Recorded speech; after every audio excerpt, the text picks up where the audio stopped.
Hello, hello, back again with another video.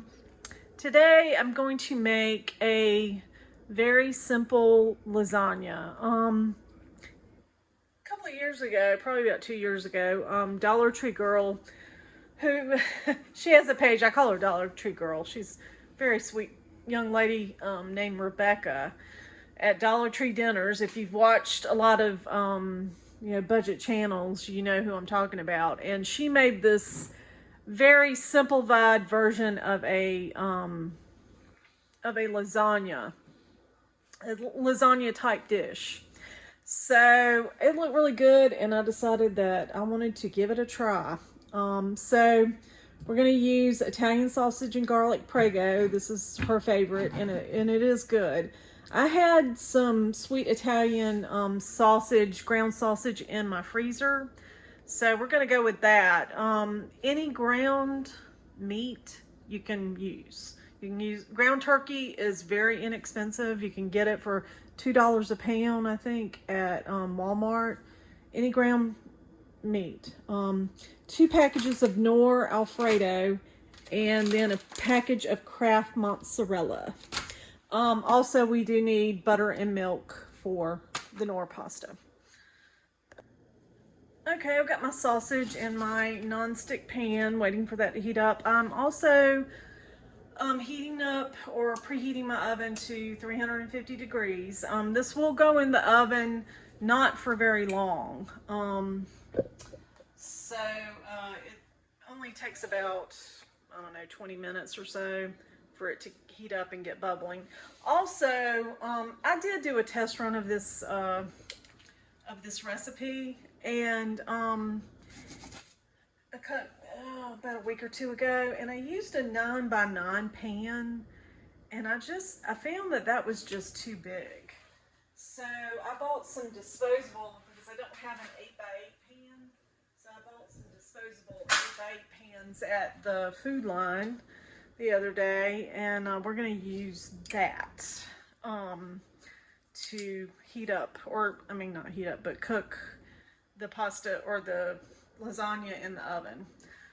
And I would recommend an 8x8 pan for this. If you have something that's 9x9, it will work. It just won't be like a real piece of lasagna. It won't be as thick, I guess. That's what I'm trying to say. So, waiting for this to heat up a little bit. Turn up my heat a little bit more. This is going and it's starting to brown. My mind got blown away today, and this is something about how expensive things truly are. And if you are a single person, or you just have a very small family, it's not as bad, but I really do feel for people that are in situations right now where food is just astronomically expensive. I mean, you just can't go out anywhere. So, and this again was Rebecca at Dollar Tree Dinners. I follow her on Facebook, and she posted today about going to Subway, and that her and her boyfriend, and I haven't been to Subway in a while, so I had no idea, what the prices are now. Her and her boyfriend got 2 foot-long subs, and it was $34 for that. My mind was blown. My mind was blown. It's just, how in the world? So, and I mean, I guess, when you look at it like that, well, you can say, well, you're going out to eat, blah, blah, blah. But I'm like, it's Subway. Subway used to be they used to have the $5 foot long, which, I normally always got 6-inch subs when I went there. But, it's considered a healthier alternative. And it is a healthier alternative to going to McDonald's or Burger King or something like that. And you know, you used to be able to get them like a 6-inch sub. I remember when I did go to Subway more frequently, I would get a 6-inch sub. They had like a little meal deal, 6-inch sub, a cookie, and a drink. And you know, that might have been $5, or you know, maybe $6 or something like that. I don't think it's that cheap now. All right, so this is starting to look really good. I'm gonna stir this around like maybe a minute or two more, and then I'm gonna put in the Prego. Okay, so I think our meat is pretty well browned. This sweet Italian sausage really didn't put off a lot of grease, so which is nice. I mean, it's a really lean cut of meat. So I think I bought this on sale for like $5 or $6 at Food Line. And I will put a list with like a guesstimate on price. Okay, I'm going to pour about a little over half of my Prego in my pan. So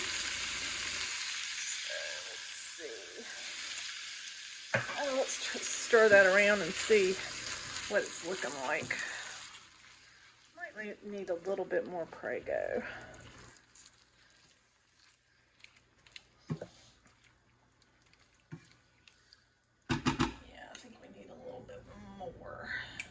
I'm not going to use the whole jar, I don't think, but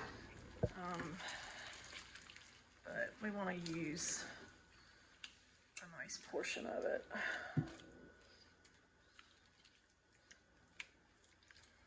I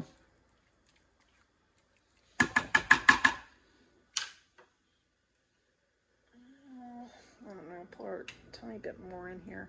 I think, you know, I'm worried it's going to get too saucy. I don't know. Overly saucy.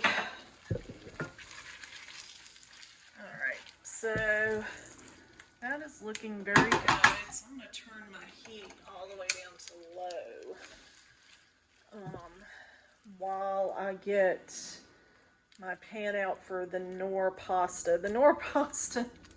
So, okay, so this is my big pan that's non-stick. And when I made this dish the first time, I used a pan that, well, I don't have like a pan for like pasta, a smaller pan or pot that is non-stick. So I kind of forgot about that a little bit and let it boil, and then like a lot of it burned on the bottom. I mean, I was able to salvage it, but wasn't good. So my next thing on my list is to get more non-stick, because it really does make your life a whole lot easier when you're trying to cook. Okay, so I went ahead and put 1.5 cups of water and 1 cup of milk. So this does deviate slightly from the package instructions, I believe. But it is 1.5 cups of water and 1 cup of milk. And then your 2 packets of Alfredo. And then 2 teaspoons of butter or margarine. So I'm waiting for this to get up to a boil. Everything else you would go with the package instructions. So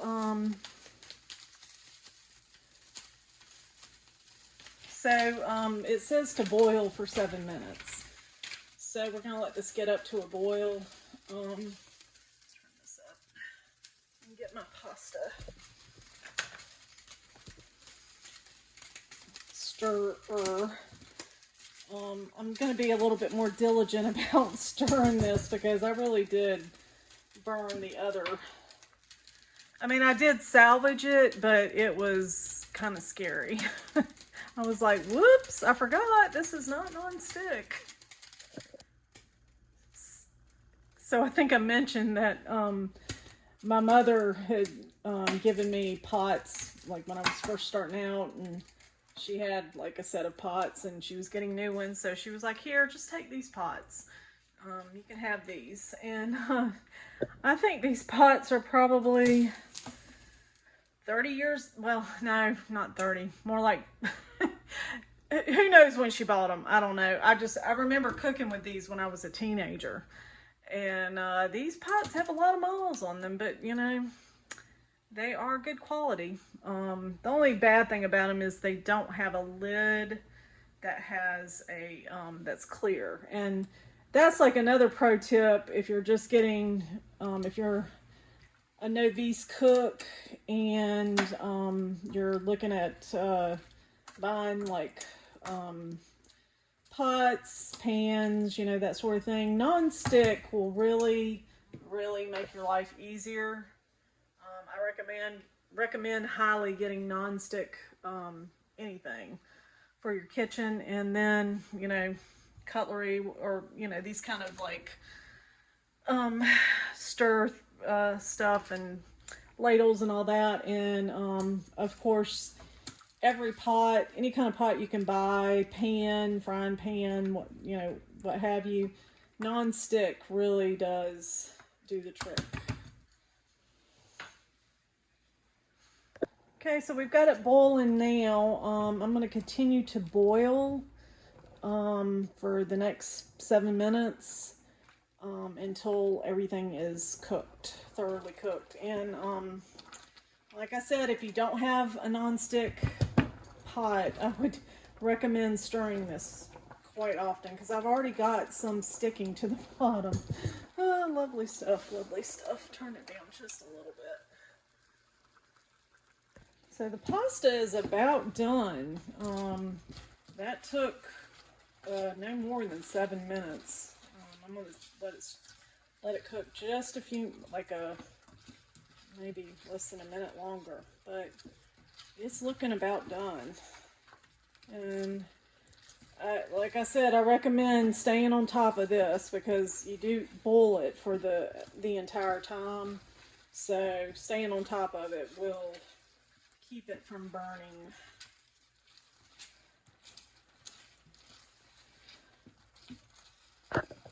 Okay, we're gonna start assembling this just like a regular lasagna. So I'm gonna get some of my meat sauce and put it like a layer in the bottom.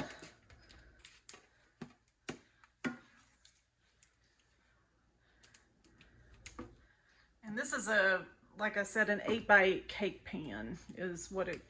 So if you have a cake pan, you know, it would work better. You can still make this in a 9x9 pan. I just found that the pan just felt like it was a little bit too big. This isn't a really hearty meal. You know, I think it would feed about 4 people. Depending on, you know, whether you have teenagers in your or small children in your house versus teenagers. So then we're going to go in with half of our Knorr pasta. Spread that out.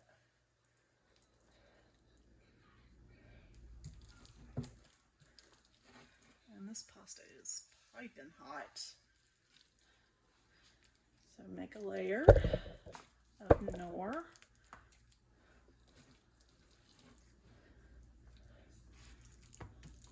And just spread it all around.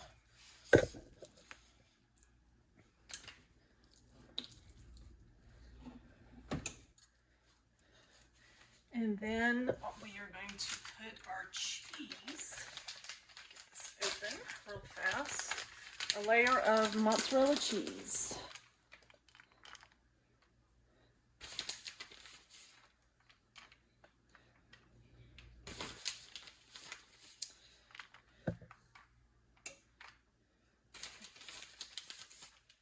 And I'm excited about this. I think this is going to be really, really good.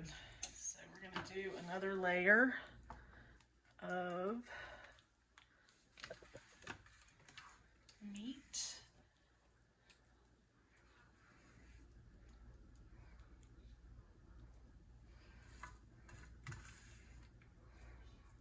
Actually, that's all the meat there is. You know, I can't remember. Anyway.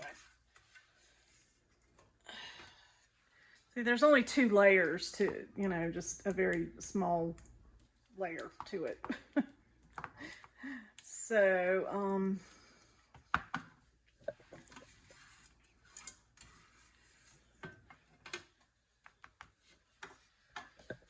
right, and then we're going to do the rest of our Knorr pasta.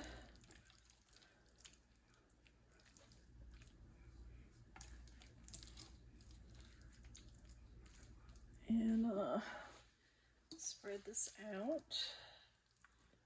as well as we can.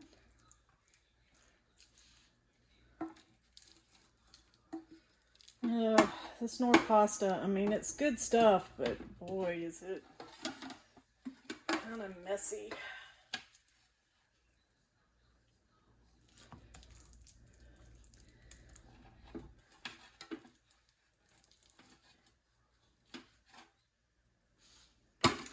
And then our cheese.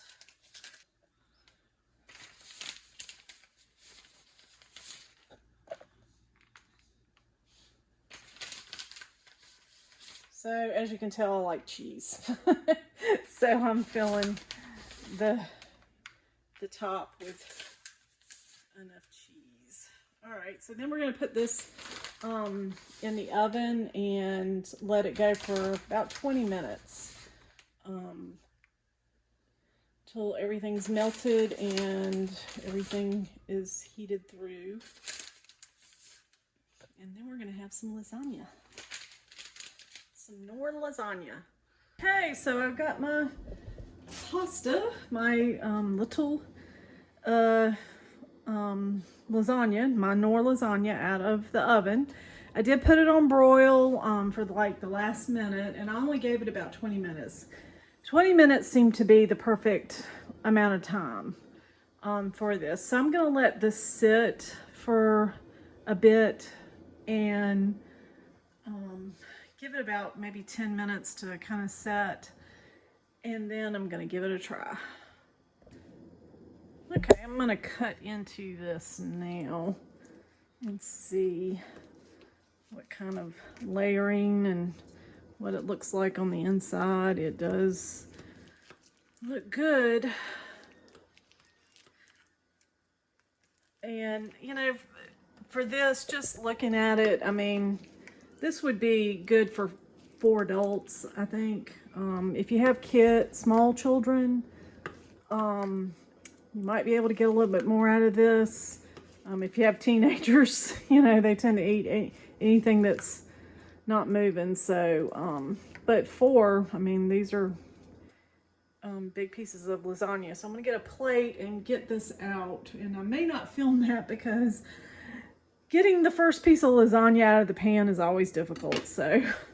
Okay, actually, that was not hard to scoop out at all. I should have filmed it.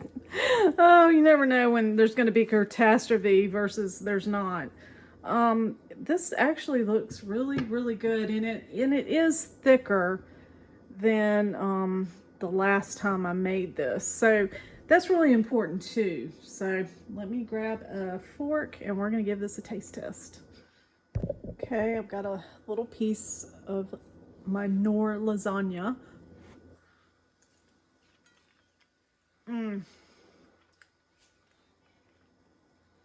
Okay, that is really, really, really good. Really good. If you like lasagna, this is a very shortcut lasagna that is really, really good. I would highly recommend using the Prego sauce as well. That really is good pasta sauce. Yes, this is really, really good. So for the win, I was like a little nervous about it, but it did turn out really, really well. So highly recommend trying to make this dish. If you enjoyed this video, give me a thumbs up on this video, subscribe, hit the bell so you'll be notified of future videos, and leave me a comment. If you make this dish, leave me a comment and let me know how you like it. As always, thank you for watching and bon appetit.